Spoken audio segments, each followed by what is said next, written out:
Hancurkan rumah tangganya, Lady Nayoan tutup pintu maaf bagi Syahnaz Sadiqah.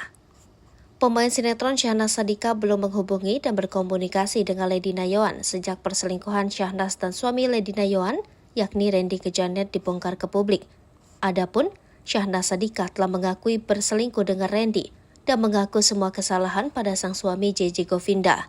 Sementara, Lady Nayoan dan Randy kini dalam proses cerai akibat Syahnaz yang dianggap merusak rumah tangga Lady dan Randy.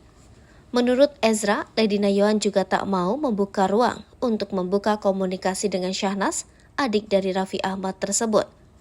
Terlebih, Syahnaz sempat meminta maaf dan berjanji tidak mengulangi berselingkuh dengan Randy kepada Lady. Namun nyatanya semua itu bohong belaka dan perselingkuhan tetap terjadi hingga akhirnya Lady Nayoan membeberkan permasalahan ini ke publik lewat media sosial. Kini, Lady Nayoan lebih fokus mendekatkan diri kepada Tuhan. Seperti diketahui, Lady Nayoan belum lama ini resmi menggugat cerai Randy Kejanet usai membongkar dugaan perselingkuhan sang suami dengan Syahnaz Sadiqah. Sebagai pengingat, Randy tak menyangkal atas semua kata-kata yang telah disampaikan oleh istrinya. Hal tersebut ia sampaikan di podcast Denny Sumargo. Randy bahkan telah sujud dan meminta maaf kepada anak-anaknya. Adapun, Lady Nayoan membongkar bukti-bukti perselingkuhan sang suami di media sosialnya. Ia mengunggah bukti-bukti perselingkuhan sang suami seperti chat mesra dengan seorang wanita yang diduga adalah Syahnaz Sadiqah. Bahkan, Syahnaz Sadiqah bersama suaminya JJ Govinda tak membantah soal adanya perselingkuhan dan meminta maaf kepada publik.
Sri Popo TV, jangan lupa komen, like, dan subscribe, serta tonton terus berita-berita terupdate lainnya ya.